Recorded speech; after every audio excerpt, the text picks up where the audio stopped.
misalnya ada pelanggaran ini siapa yang berhak, yang mengawasi, yang berhak menegur atau bahkan juga memberikan sanksi, ini BSN atau? Ya, nanti akan ada suatu sistem, akreditasi terhadap model-model pengukurannya. Jadi akan di dalam sistem standar ini, standar organisasi itu lengkap dengan sistem bagaimana sertifikasinya, akreditasinya. Jadi ada kaidah-kaidah pelaksanaan sebuah standar. Termasuk di dalamnya adalah sertifikasi, akreditasi. Gitu. Jadi penerapannya bukan hanya cara mengukurnya, tapi bagaimana validasinya, bagaimana melaporkannya. Itu nanti akan menjadi bagian daripada standar itu. Dan juga sanksi-sanksinya ya. Kalau tidak, orang hanya sekedar ada standar saja, tapi tidak ada. Ya, jadi misalnya negara A membantu hutan di Kalimantan, negara B membantu di hutan di Sumatera, negara C di Sulawesi, negara D di masing-masing negara punya proyek sendiri, tapi standar ngitungnya, cara pengukurannya, monitoringnya, pelaporannya kita nggak ada standarnya. Terus gimana caranya? Jadi itu pentingnya standar bagi kita. Jadi ada yang mau ditambahkan lagi Pak Edwin? Kalau saya lihat ada beberapa step ya, itu yang bisa kita, kan tujuannya adalah partisipasi masyarakat. Tapi tentu saja awalnya itu harus ada intervensi dari pemerintah. Seperti contohnya yang penetapan standar LPG pengganti minyak tanah itu.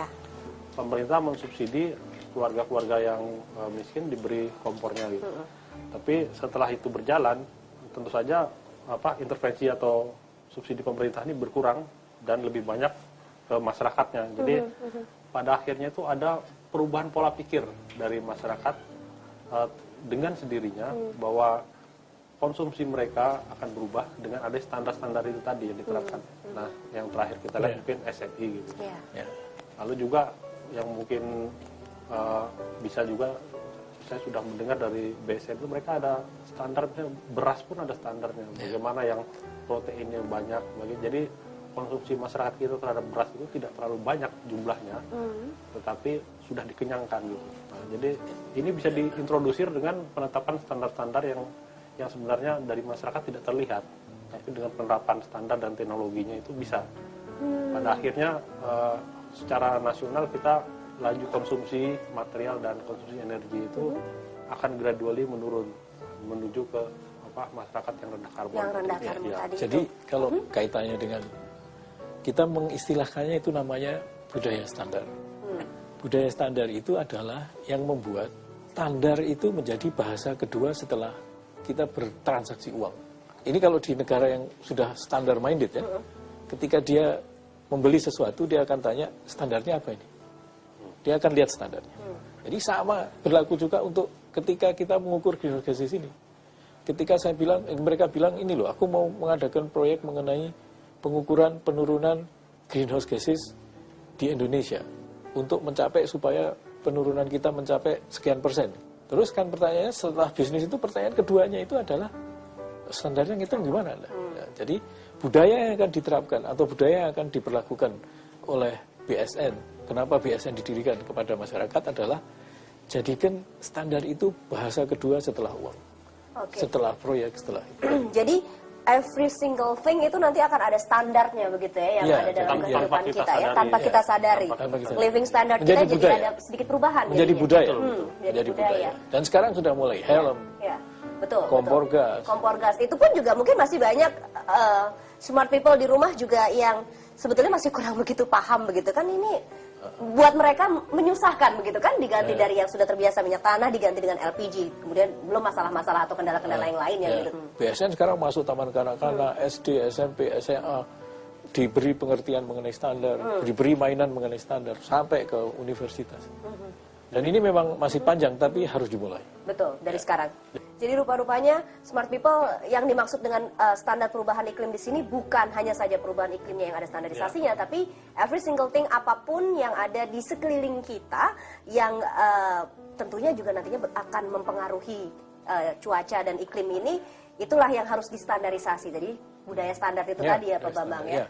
Oke, baik. Jangan kemana-mana smart people, tetap menyaksikan Iptek Talk, kita akan jeda dulu sejenak.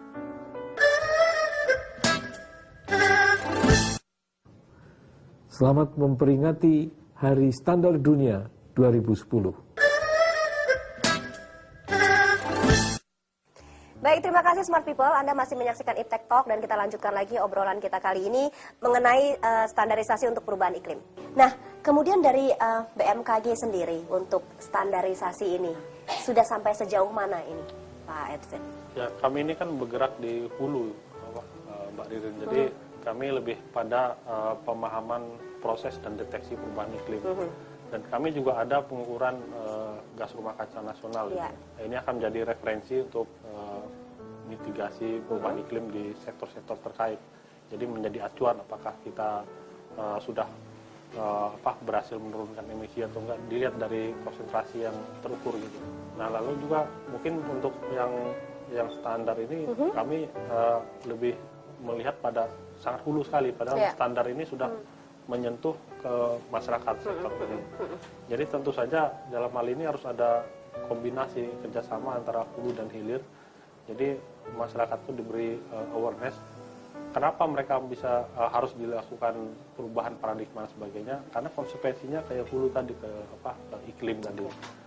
Jadi ibaratnya tadi seperti disampaikan bahwa karena manusia konsumsi lalu teknologi. Nah, tentu saja kerjasama dari bagian hulu yang bagian kami yang iklim ini dan bagian standar inilah yang akan menjadi penjelasan pada masyarakat.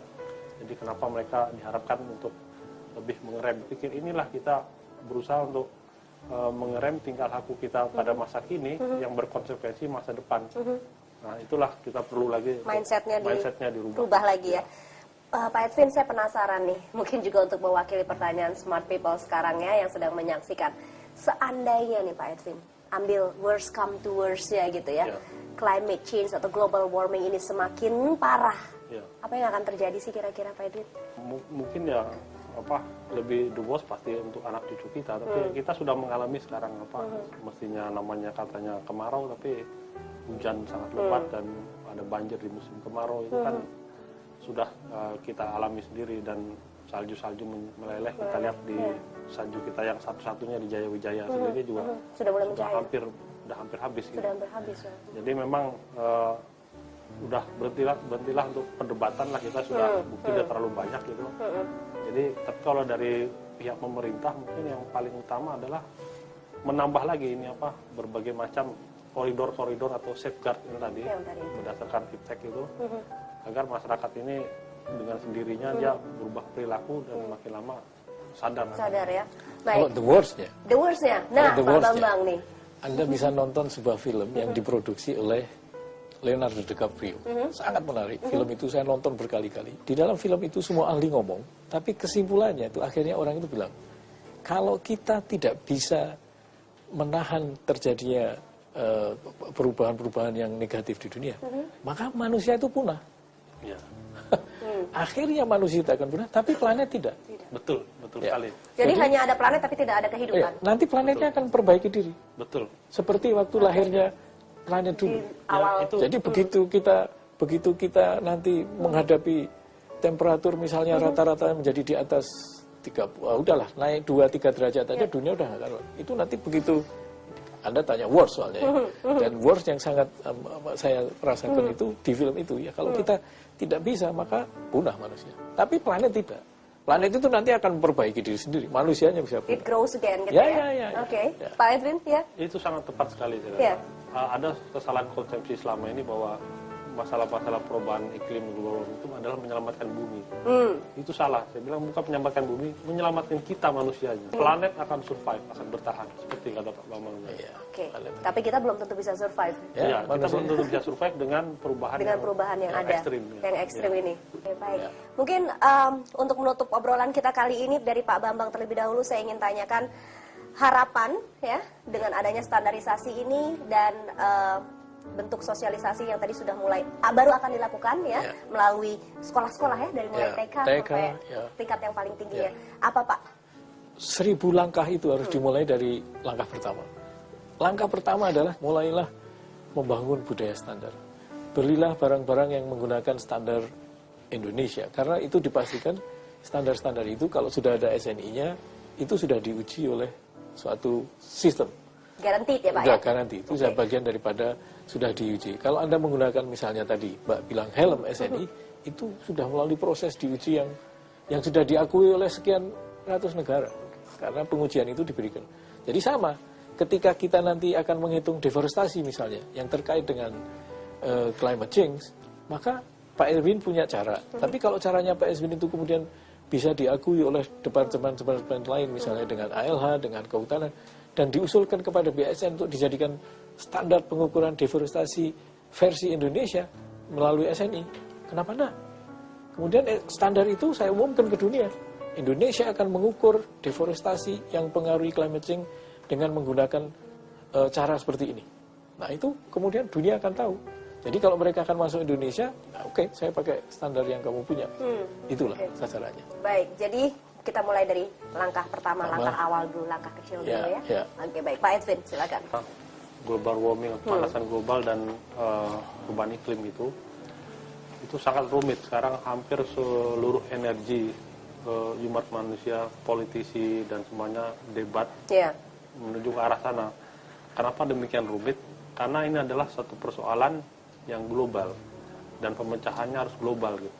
Artinya partisipasi dari masing-masing individu di planet ini harus nyata gitu.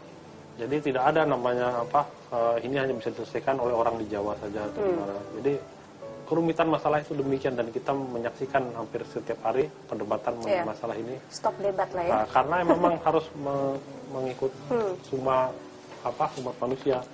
Jadi intinya tuh kita tidak ada pilihan karena sampai hari ini yang planet yang layak kita diami itu hanya bumi ini. Kita belum punya pesawat untuk memindahkan berapa persen penduduk ini ke satu planet yang lain. Dan tadi seperti disampaikan, apapun yang terjadi planet tetap survive, tetap bertahan, tapi kitanya yang tidak. Jadi perlu langkah untuk menahan laju konsumsi kita dan kalau bisa menambah lagi daya serap gas rumah kaca ini untuk kepentingan anak cucu kita. Menambahi Pak Edwin boleh? Ya, silakan Bang. Persis apa yang dikatakan Pak Edwin tadi, bahwa globalisasi itu menyangkut juga masalah iklim, dan persoalan iklim dan penyebab-penyebabnya itu tidak bisa menjadi persoalan itu dilokalisir, tapi itu sudah persoalan, betul-betul persoalan global. Termasuk standar. Masuk standar tadi.